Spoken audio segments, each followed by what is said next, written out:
All right. Hello, everyone. Hello, Toho family. Hello, Tour Guide Tell All family. We're merging our two identities. This is so exciting.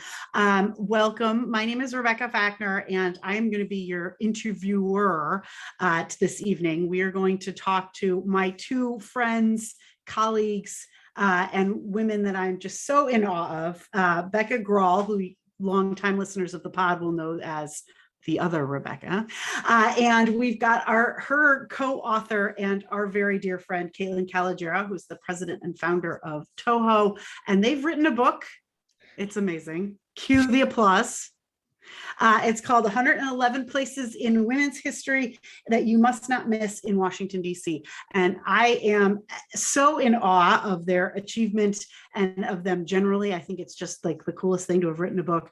And we are going to talk about it and how awesome it was to write and what a pleasure it is to read. And that's what's going to happen. So a little practical stuff for those of us who are with us today while we're recording this.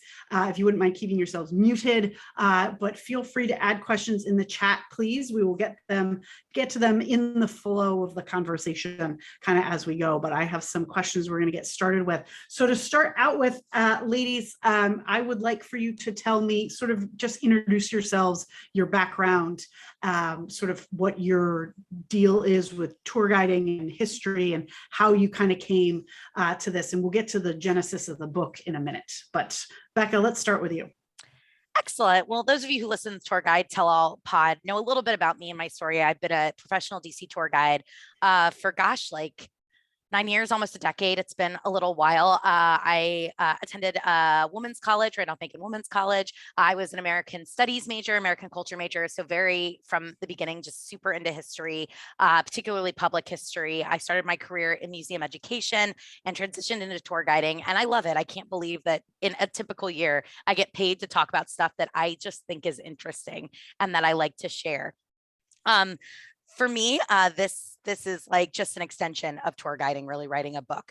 But I've been working in DC with DC by Foot, and then Kaitlin brought me in to really help at the ground level of a tour of her own, which I'll let Kaitlin talk a little bit more about how Toho came to be. But I feel very, very grateful and appreciative that Kaitlin saw something in me early on to say, I think you should be a part of this, because I feel like Toho's just become a natural outreach and outgrowth of everything that I've been interested in my whole life. So that's kind of my story. If you want to know more about me, listen to the pod and you'll find out my favorite movies and the history people I nerd out about. And I'll talk about all my favorite pop culture stuff from the pod. Kaitlin. Hello. Well, thank you for having me on today. I'm super excited, and I'm extra excited that you're interviewing us because I know that you are a book lover. So I'm ready for all the questions and all the comments. DC by Foot is a good partner for a tour of her own, and so I love doing these programs. Background about myself: I became a tour guide in 2015, shortly after I moved to Washington, D.C. And like most tour guides, I was working independently as a freelancer, really into, a lot of the traditional sites and sharing stories. And I really love the community around tourism. And then in 2018, I pivoted a little bit to launch a tour of her own. And the primary goal there was just to diversify our stories, centralize women in the narrative, and also highlight parts of DC that often get overlooked. And like Becca said, I think the path to getting here was really natural and organic. Previously, before being a tour guide, I worked in women's sports. I was always an athlete, and then I became a coach. So I have always had this sort of, empowerment around female spaces. And so that's how we got to 111 places in women's history. And it's been a really exciting journey watching this book come together. Excellent. I'm so excited. I want to ask, and this is a question I think for both of you, so you can answer however best you see fit. But what's the origin story of this book? How did the idea germinate, and how did you guys what's its birth story? I'll jump in there. the original birth story, I think, starts with 111 Places as a series. This book exists on a much larger scale outside of our one book. The publisher Emons is in Germany, Cologne, Germany. And they have already had one book in Washington. Becca is holding it up there. And it was written by our good friend, Andrea Seeger. We connected with her. She actually had a vendor table at one of our events back in October 2019. And we met our editor, Karen, there. And I like to call this like the seed. This was the initial seed of, oh, we're talking, this is cool what you're doing, like what you're doing, maybe we could do something together.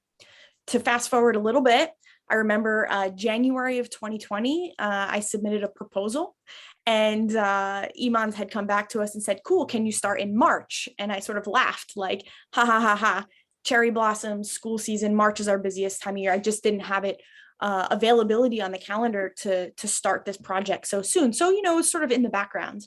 And then, of course, March 2020 hit, and tourism was devastated. And in trying to pivot in a way that would be sustainable and bring these stories into a place that would last beyond the pandemic, we just took that seed and went, grew it, watered it, brought it to life, picked it up. And that's where Becca came in as well, because we were working close together with Toho, and this was an extension of that work. And as I say, this was our pandemic project for a good portion of the lockdowns, the quarantines, all the stuff that was going on. This gave us a lot of purpose there. Excellent. So tell me I want to know about your research process, particularly given the restrictions in the early days of the pandemic when we couldn't go anywhere. How did you divide up this work? And is this work, knowing both of you, I know that it's 50-50 because that's just kind of how you guys are, but how exactly did you research when you couldn't, and how did you research generally? Talk to me about your process. Sure, I'll jump in a little bit on that. One of the things we had to do sort of early on collectively together, Kaitlin had done a proposal with Emons, but then when she brought me in, and Kaitlin, really, I would not have been a part of this book if Kaitlin hadn't said, do this with me. So I will forever be grateful to Kaitlin for many reasons, but particularly for bringing me in on this book. But we had to basically do another proposal. So just kind of right off the bat, we had to sit down and go, can we do this? What's the scope of this? So we really just had a lot of and this is like height of the pandemic when we're doing the proposal. So there's no meeting in person. It's all Zoom, it's all phone calls.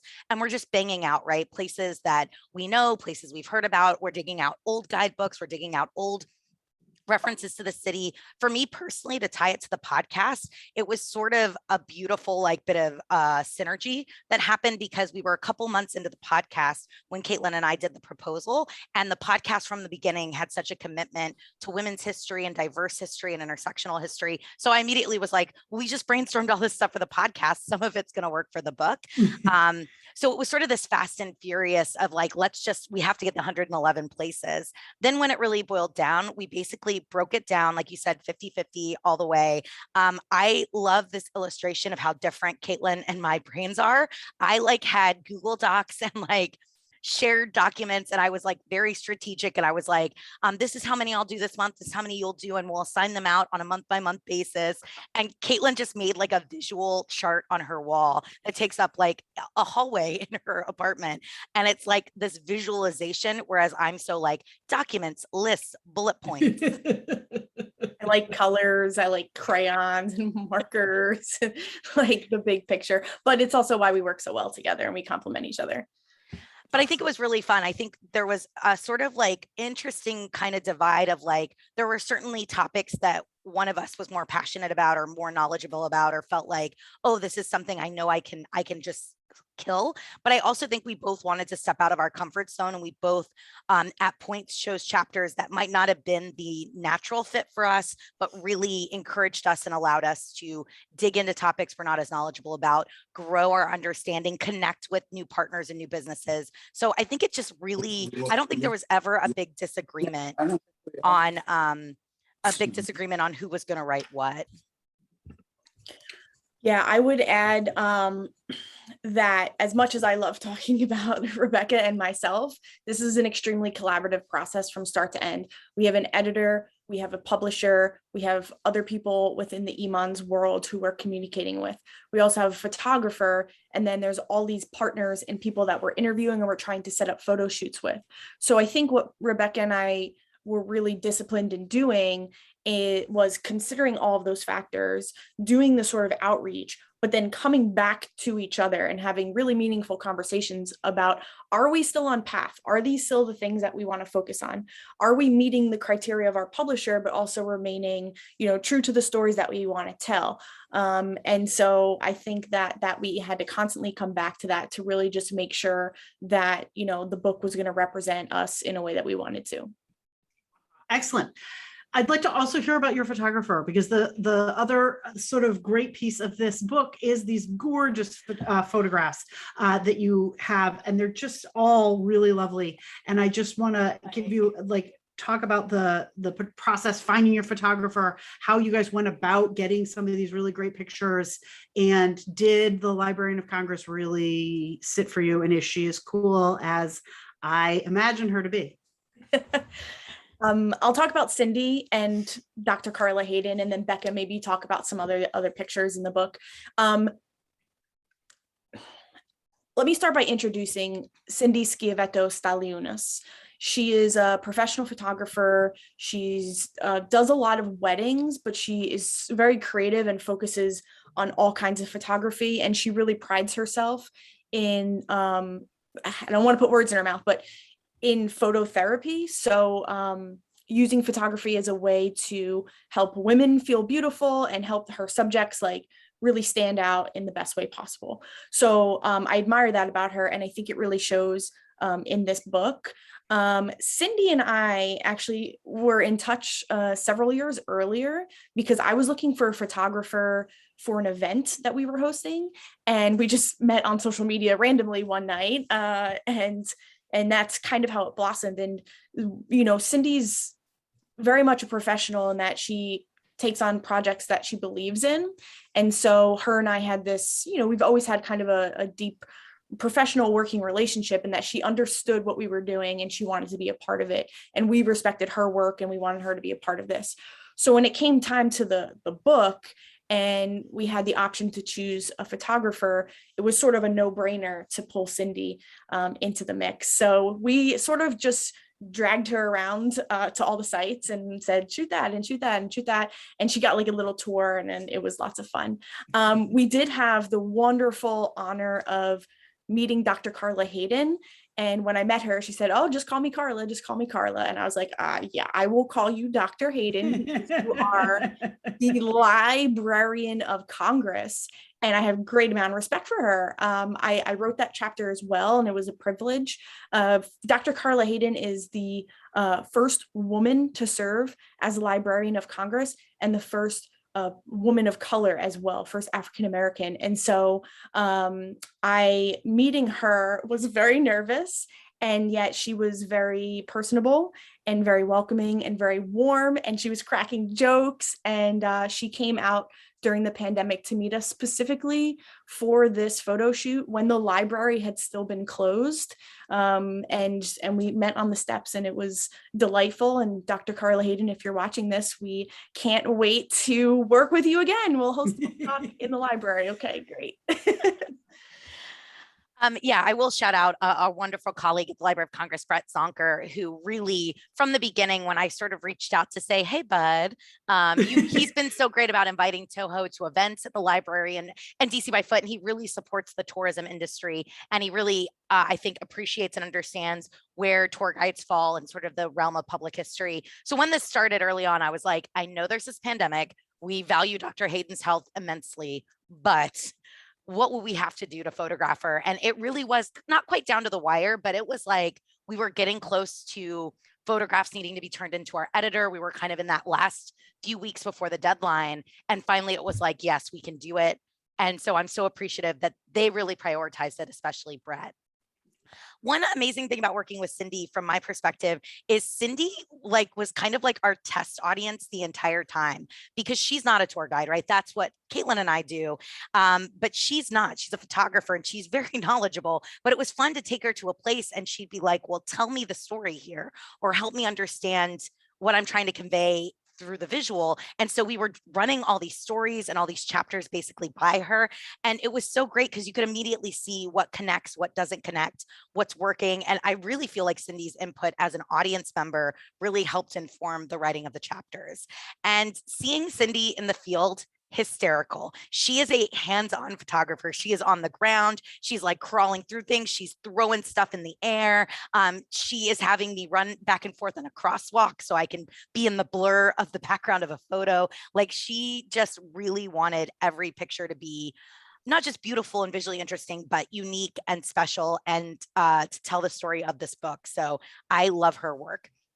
I should mention too, though, that Cindy did about 95% of the photographs in here. For some sites, we could not get on site to photograph. Some of that was for security reasons. Some of that was simply pandemic reality. Places were primarily still closed to the public for most of the time that we were writing this book.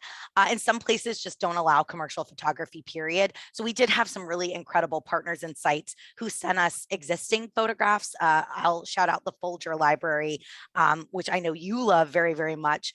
But they were undergoing restoration. And so there was just, you couldn't go in and photograph. And they sent us what is one of my favorite, like standard existing photos in the book. So we were just really fortunate that it was so collaborative. That's something that's so important to Toho, so important to Kaitlin and I. I love that. Oh, just gorgeous. Yeah, it's one of my favorites. But we wanted to like collaborate on this. We didn't want it to be just us writing this book and thinking about the site second. And so I have to ask, you guys are each in one of the photographs. So tell me where, tell me which photo and tell me where. So Rebecca already found mine. I did find yours. I will give a hint for those that have the book. Hopefully you have your copy while we're talking about it. But if you look at an outdoor scene, you will see me in my DC by Foot tour guide orange. And if you know to look for the orange, you will find me. And just imagine me running back and forth in a crosswalk for like 5 minutes. So Cindy could get the perfect shot. Nice. All right, Kaitlin, where are you? Just telling you. Okay.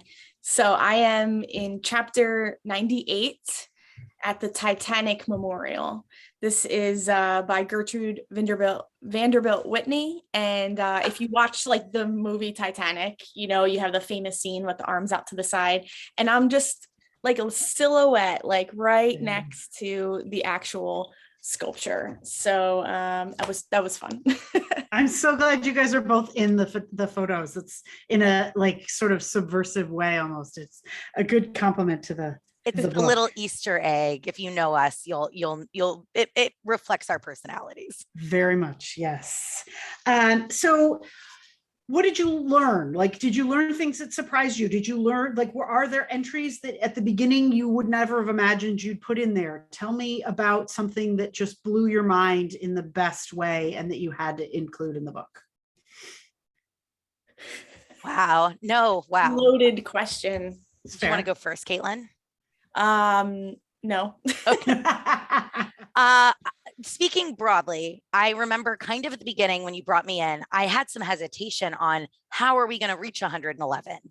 Because on the face, I mean, this is why Toho exists. There are not memorials on every corner to women's history. There are not plaques and statues and exclusively women's history, or very few exclusively women's history spaces. That said, when you start scratching beneath the surface a little bit, and when you start peeling back the layers, it's everywhere. So then, of course, it becomes, what do you include? What doesn't get included? You know, we have some pretty famous sites in here: the Capitol building, the Library of Congress, the Smithsonian. We have several Smithsonian museums. You know, we could have ditched those, but we also wanted to make sure that the book had places that the average visitor probably visits, right? The average tourist to DC is going to see those things, and we wanted them to see it in a new perspective. So one element of the book that really blew my mind is taking these places, particularly as a tour guide that we go all the time. We bring so many visitors there. We tend to, as is the way, talk about some of the same things over and over, and to totally see it from a new light and a new perspective. I found that really invigorating. I think the biggest challenge for me was like making it fit the word count. We talk about a director's cut of this book, and on any given chapter, when you read a chapter and you go, that's so cool, or that's really interesting, there was probably 2 paragraphs of information that we thought was amazing that had to just be trimmed. Because the reality is, it's not it's not a textbook, right? It's meant to be throw in your bag and go look at the city kind of size book. And so that was really, really hard. There were women whose life stories are just phenomenal. And you wanted to give as much as you could, or you really wanted to dive deep. And I think we strike a good balance, but that was really, really hard, deciding what to cut and what not to cut and what to keep and what angle to sometimes take on a particular woman's story.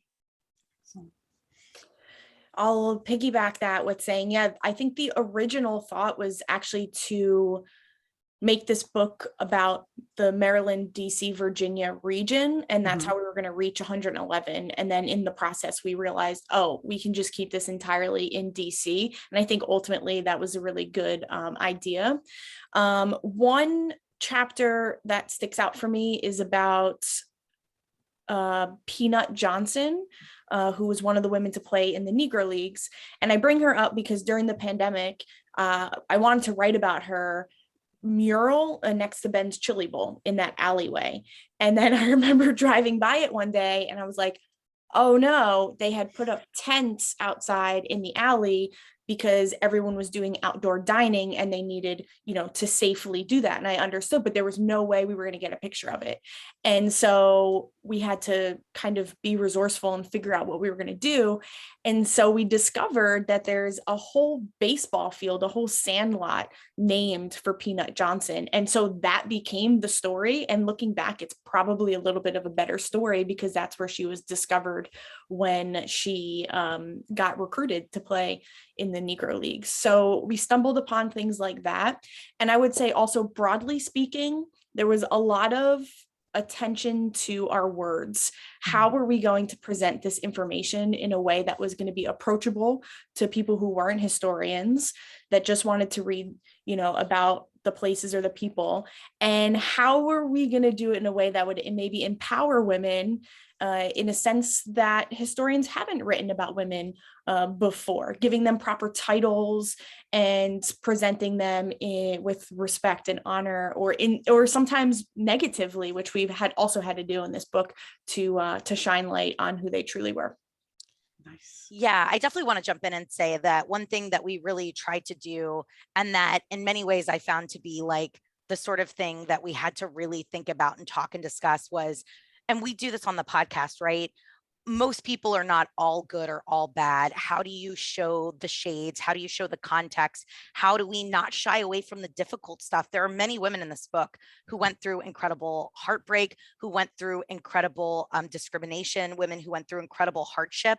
And we didn't want to shy away from this while also being uplifting, being inspiring, being empowering, and being something relatable. So that was something we were really mindful about. I think one of the things that blew my mind is how many connections between chapters happened in ways that you would not think possible. Like Kaitlin and I would typically write, and we come back together, we'd share our chapters, come back together and we'd go through them, talk about them, edit, whatever. And there would be times where I'd be writing a chapter about a gravesite at Oak Hill Cemetery, and Caitlin's writing about the National Arboretum, and we're both writing about Phoebe Hearst in both chapters. Like, who would think that's going to happen? It's like when it would just happen over and over. It's like, oh, you're talking about this woman, I'm talking about this woman who worked with her on this. And it wasn't even like obvious things. So I hope that that's something people get out of this book too, is the connections between the subjects and the sort of trajectory through time periods. That was actually literally the next thing that I wanted to ask you about, is how there's so many connections between, and I know because I have a background in some of this, like, well, there are connections between a lot of these women. We've talked about some of them on the pod, but like, how is that? Because so many like guidebooks like this are kind of siloed into, like, you're talking about one particular person, but like, how does that sort of factor into how you're doing this? These women interacted in significant ways. How does that sort of factor in, and how did that become a part of the process when you're researching and writing about these incredible women? I think it's sort of, the more we wrote and the more we were having those conversations and discovering these kinds of truths, it sort of became easier because you knew when there was a connection, it had to be in the chapter because it made sense. You weren't going to cut that. there wasn't anything that you should prioritize over that. It was, people are going to read this story and then they're going to read it again, later on and connect the dots. It's what I like about the style of Iman's as well, is that in each chapter, it's like an encyclopedia almost, where if we mention someone, it takes you to another chapter where they're mentioned again. And so you don't have to read this book start to end. You can read it sort of in any which way you want to. And I think that's all I have on that. And oh, sorry, Becca, were you going to say something? No, it's Okay. just, I think it's something that, like Kaitlin was saying, happened really organically, but also because of our background as tour guides, it felt like a natural sort of element for us to be looking for those things or to identify them when we see them, because that's what we do as guides all the time, right? Yeah. I'm taking you on a 2-hour tour. I want you to remember what I said in the first 10 minutes. So I got to find a way to draw back to it. And I want to keep you interested, especially if you're an 8th grader who's like over sugared and underslept. And, so I'm trying to help you build those connections. So in many ways, it felt like building a tour where you want those connections, but at the same time, I don't want to tell the same story 10 times, especially if I only have 111 places I can highlight. So that really, it was almost like a natural process with every 10 or 15 chapters that we were writing. We're like, okay, we've talked about this from this perspective. This site allows us to look at it from a different lens. And so we could almost use the chapters in some ways to give us that multifaceted look at a particular time period or an experience from an intersectional perspective.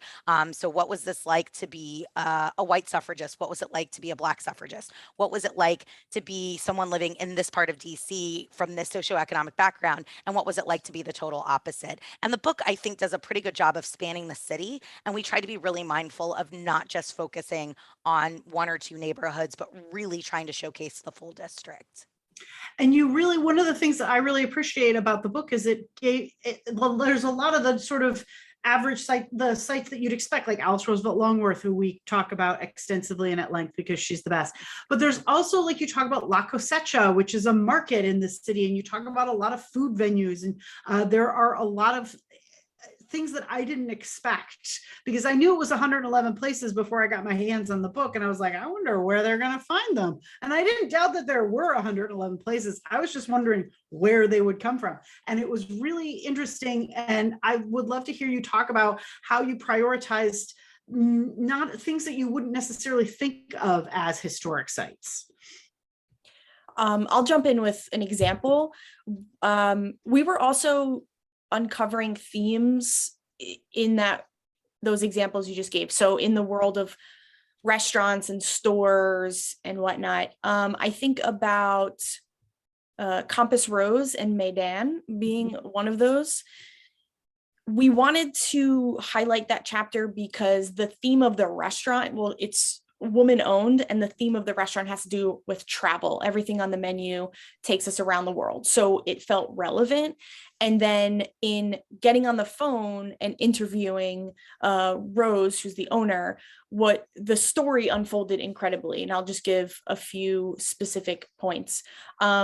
She really told me about the first time she came to Washington, D.C., and she very descriptively explained to me getting off of the train at Union Station and seeing the Capitol for the first time. And so now this restaurant on U Street became, engulfed with the Capitol and Union Station. And then she told me how she would spend a lot of time at the DC Public Library trying to do the permits and everything for her restaurant. And then finally, in doing that, she discovered that the restaurant itself is in a historic building, and she gave me all the details behind that. So it was sort of a surface level story that the more you got into it, it rolled into DC history on a level that we weren't expecting. Yeah. And I really think that in the process of doing this book, we really took a mindset of the fact that history is not strictly the far past, right? We've talked about this before on the pod and in other Toho salons about what we're living right now, right? We call it life. It is history, and it becomes history. And, when people were living 100 years ago, 250 years ago, they didn't say we're living history, right? They were living life. And so we wanted to really think about that continuum and think about that arc, and the fact that so much of the work that's happening in the city, even just in the last few years is really building on the blocks of the women that have come before, and it's laying a foundation for what's going to come. And, this book will hopefully be here 2, 3, 20, 30 years into the future. And people will be able to look back and understand not just DC of the 18th century, 19th century, 20th century, but of the early 21st century. And so we wanted to take a broad view of history, which I think also makes it accessible and relatable, especially to people who don't naturally gravitate to just picking up a thick history book. Right. And it's more than just history too. It's, I love that you include like Republic restoratives, who's a lot of anywhere that's alcohol works well for me, but it's, you include things that are like architects and artists and murals and sports figures. And so you really get a broad sense of not just the normal places like cemeteries and the Capitol and things like that, but you also, Mamie Peanut Johnson, she's a really great local sports figure. So I really love that you guys got a chance to talk about some of those. And did you get free samples at Republic Restoratives? I have to ask. Sadly not there, but we met the cutest dog when we were there. Yeah, many of our sites did take care of us when we visited. But I'll also point this out that we were in the middle of the pandemic when this was happening. And so as we were having these conversations about who to include, our social media feeds were screaming at us with support small business. Yeah. We're trying to survive. During this time, everyone in the district is dealing with PPP and grants and loans and really just trying to make it out. And so part of why you see those places in this book was mindfully and intentionally trying to make sure that people knew about them when the time was right, that they can go and support them weeks, months, years later as we try and rebuild. One of my favorite things about the book, I'll say, is there's 111 chapters, and then there are 111 tips. Every chapter comes with a tip.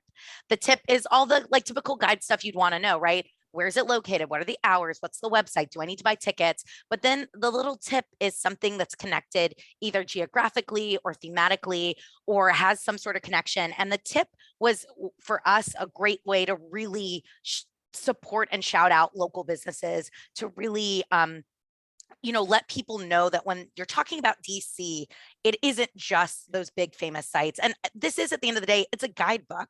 And I know certainly both of you travel a lot. I know how Rebecca travels, similar to how I travel. I do a ton of history stuff, but then what do? I eat, I drink, I wander around and find local art.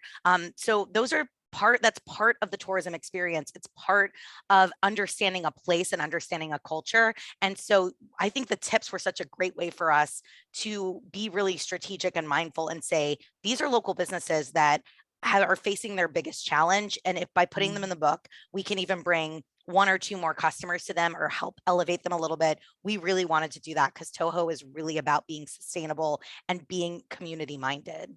Yeah, excellent. And so another question is what gets cut out and why? Every time you write a book, you have to write. And I know a lot of historians write books and they have so much information that they want to convey. And there's so many things, and inevitably you only have so much space. And so how did you make these hard choices together? And, you're not just one author, you're doing this as a collective. So how did you make the difficult choices, and what gets cut out and why? And knowing you, both of you, there's a strategic reason for all of it.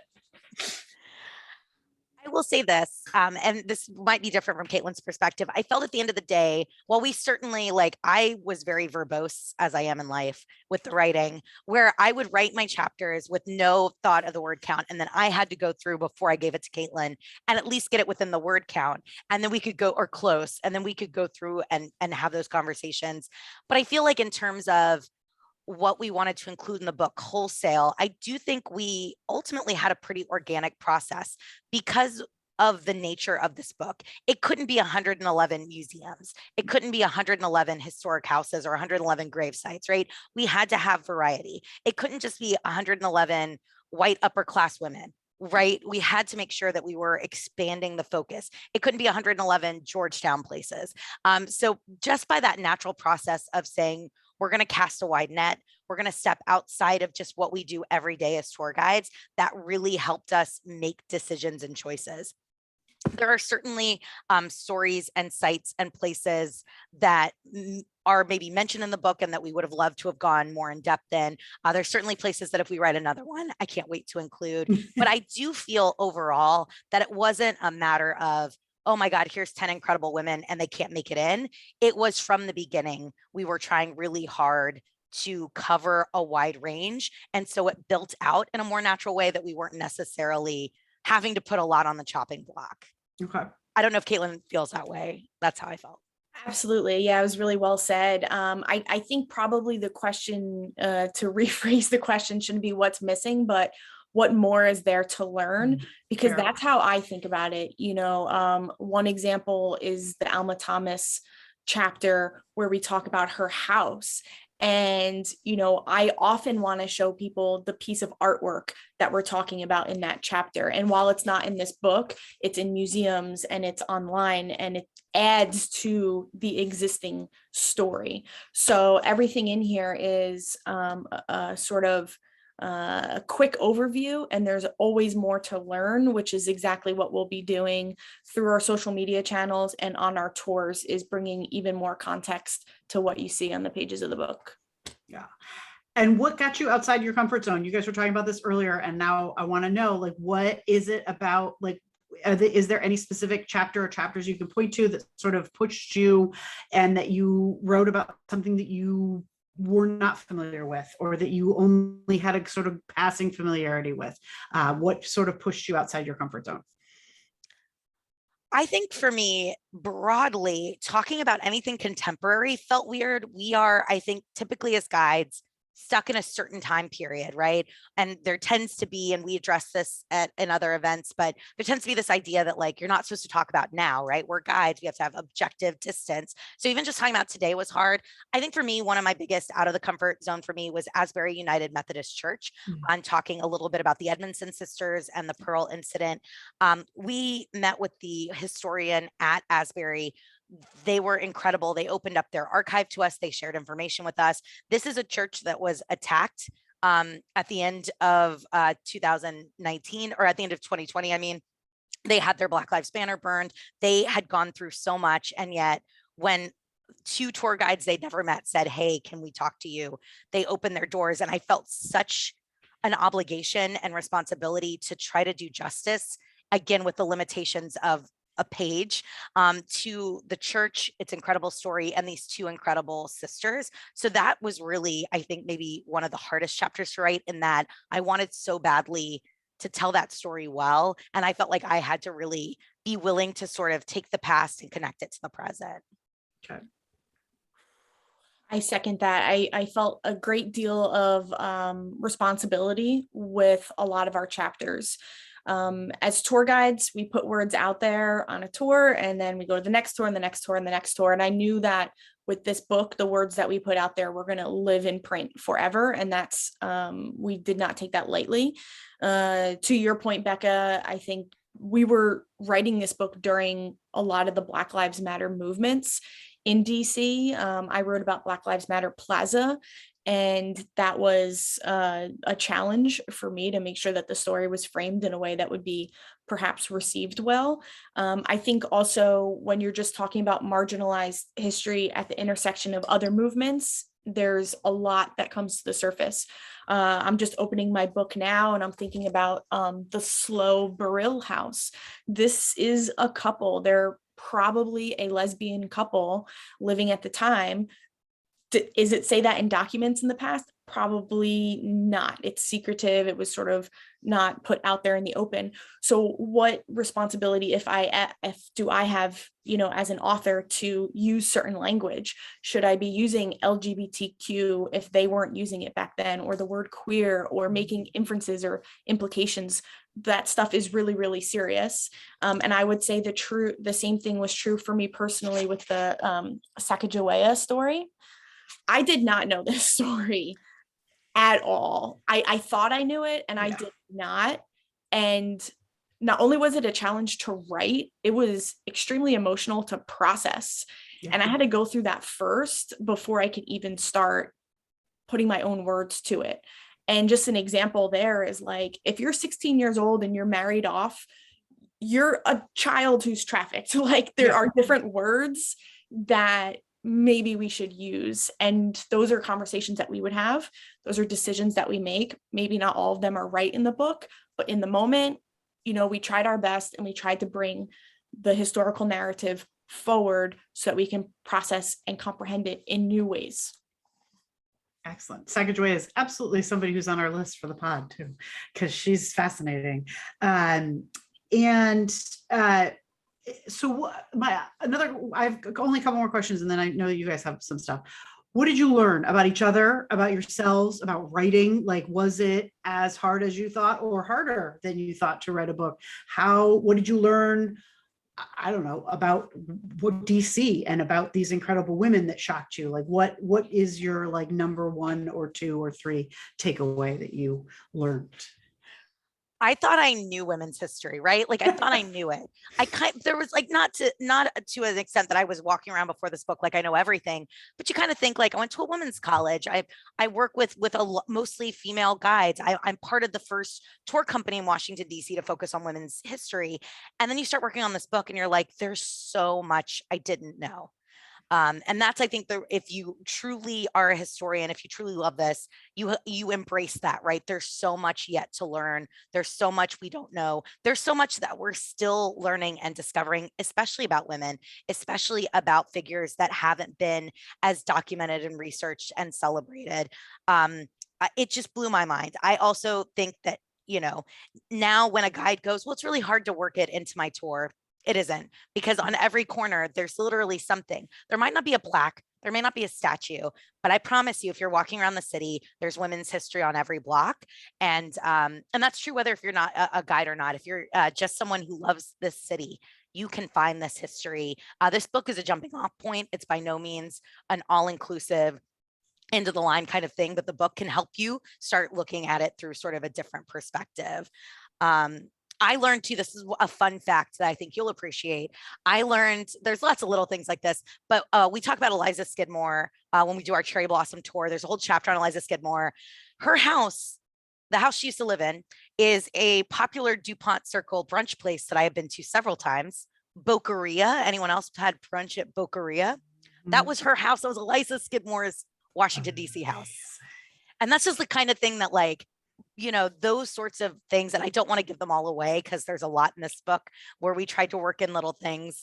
I really loved. A last thing I'll say, and I'll turn to Kaitlin, is I learned that if you put your favorite breakfast taco place in a book, they will give you free breakfast tacos. So that's a book right there. Hannah. I tweet about them and Instagram them all the time.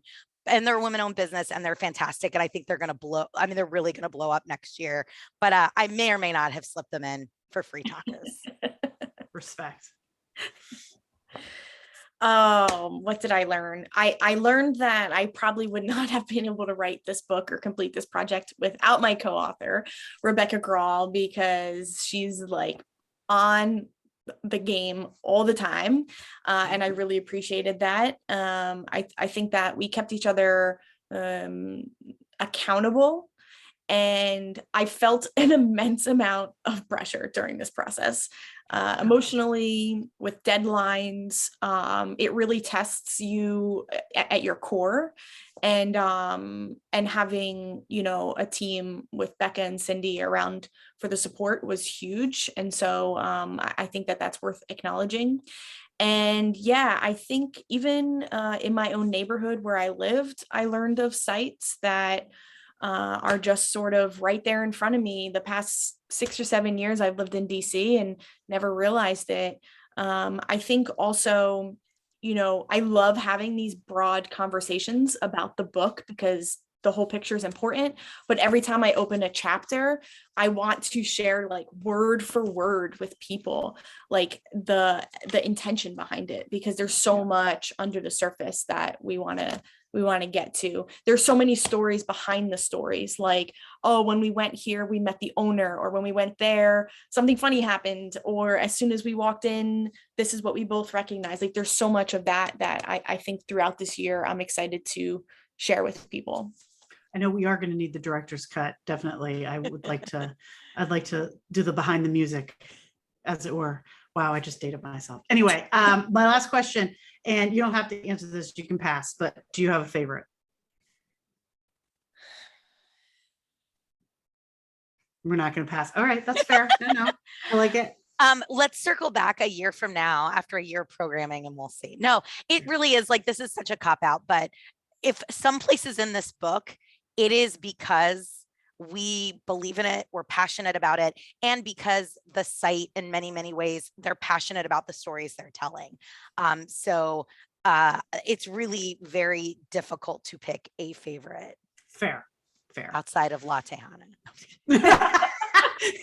Outside of all places that could serve us food or drinks. Yeah. Right. Yes. So do you guys have questions? Anybody in the chats there? Anybody have any questions? When will these tours, when will Toho, this tour start? Let's talk about that. Yes. How are we going to, when can we go see them with you and you guys can tell us? I'll give you a little behind the scenes though. When we, decided to do this project, and this is something I didn't know about books and publishing and the world after the pandemic and the Suez Canal, is that, you have all these deadlines and timetables and everything just seemed to take longer than possible. And then there were supply chains and shipping issues.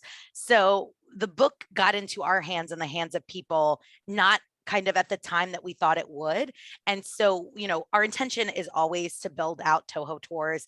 But I think we were just so excited to get this book out to people before the end of this year that we hadn't quite gotten to that yet. And I'll let Kaitlin expand on that. But we could not have anticipated how long it would take for books to physically arrive to the United States and to bookstores.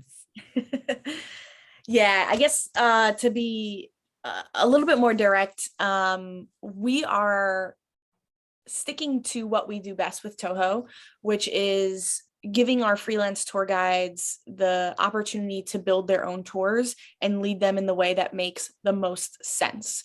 Rebecca and I don't have the only voices in women's history and tourism in this city, and we don't intend to. We'll, share our stories, we'll guide other tour guides, and we'll move in that direction. But there's still a lot in our Toho tours that are not referenced in this book, and we don't want to overlook those stories just to focus on this project that, is close to us. Just off of the top of my head, I think just like a neighborhood like Georgetown has so much, and Rebecca Fachner has led that tour for us. Camden has a whole book about Georgetown. And so we want, to cover as much as we can. And so we're not going to put too much emphasis on this book. However, we do want to highlight these sites. And so I could see in the future, maybe there being like bus tours around the city that would highlight a lot of these places in a way that we can get to them pretty quickly. But stand by, we're going to just keep doing what we do best right now and slowly roll this out to you so that it makes sense. Sarah just wants free breakfast tacos. Well, we'll see. Yeah. My dream matchup is like we get Republic restoratives and then we get some free breakfast tacos and we're just drinking and we're eating tacos and it's going to be awesome. I'm right there with you. I'm with the Republic restoratives. Let's do that. Yes. I want some curry from Bowtie also. I will say that we had so many great days together, Yumi and Cindy, going out, researching, taking photographs. It was so fun. But I think one of my absolute favorite moments in the process of this book was we went to Bowtie, which has an incredible chapter, and they gave us the most delicious round of food to eat ever. Wow. Like probably the best curry I've had in the DC area. Just phenomenal. Nice. Awesome. I'll open it up to you guys. Do you have any, like, we're rounding out about an hour, which is, I think, where we wanted to kind of stay. Do you guys have anything I did not ask that you want to say? Anything that any final thoughts? I will say that one cool thing about the book is you can sort of read it your way. You can just open up, pick a chapter, go. You can go, if you're like me, and just go like linear through it and just read it front to back. You can open up the map, look at your neighborhood, find those sites. However, I really, really, really encourage people, before you do any of that, read the dedication, read the foreword. These were two of the last things to be written. And I'll give Kaitlin 110% credit for the foreword. It's really Kaitlin's words and vision there. But I think if you want to understand at all what we were trying to do with this book, it's in this foreword. Both us individually, both us as tourism professionals and us as authors. 111 places. Eamons has over 400 of these guidebooks. We are the first one to do women's history, and we're mindful of that place that we have among this series and among the kind of broader world of history books and guidebooks. Hard to follow that, but Yeah. I will echo the forward. It holds a close place in my heart, and I don't know why, but I just remember being super emotional when I wrote it. I do know why. It's because we were watching a lot of frontline workers who were women at the time struggle, teachers, nurses. It was literally just unfolding in front of our eyes. And then to write stories about women in history just made it very, very real. And so whoever you are reading this book, I hope that you find something that you relate to. And if you just look through the pictures or you read a name or something and it catches your attention, then that's good enough. And I'll just ask everyone to pay it forward. Go see a Washington Mystics game, go to a restaurant, go on tours, go to your local museums. And if you're not in DC, go explore your own neighborhood, because you can read these stories and it can just inspire you to travel wherever you are. Yeah. Awesome. Thank you guys. This has been really great. I love talking to both of you just generally, but especially about this really amazing book. And I am as ever in awe of people who can books. And it's just been so sort of watching you go through this process has been really amazing. And it's such a gorgeous finished product. And you guys are it's amazing. And you guys should be very proud. And I'm very proud of you in my weird way. Not that that's at all important, but I think it's really great. And yay, everyone should go buy it. And thank you guys for listening and for coming along with us. And everybody who listens to the pod knows that Becca and I are so committed to talking about women's stories. And a lot of that's because of Kaitlin and her inspiration and what Toho has sort of done for the community in Washington. So thank you guys very much. And local indie that we can recommend. Yes, the local indie, I will take this one. The local indie bookstore that I will recommend is East City Books, because it's women owned and it is amazing. So that's the indie that I would recommend buying. It is on Capitol Hill. It's really great. I will say too, if you're not local to DC, don't be afraid to ask your independent bookstore, even if they don't carry it in stock. This is distributed through an American book distributor. You can also get it on bookshop.org if you prefer to sort of support indie local as opposed to kind of big conglomerates. But don't be afraid. I've had people who are like, well, like I want to buy local, but I don't live in DC. You'd be surprised what your local independent bookstore can order. So don't be afraid to just request it. And of course, you can always go to a tourofourOwn.com, check out our website, and you can get copies, both signed and unsigned copies, direct from Toho. Thanks, everybody. Bye, everyone. Thank Bye. you.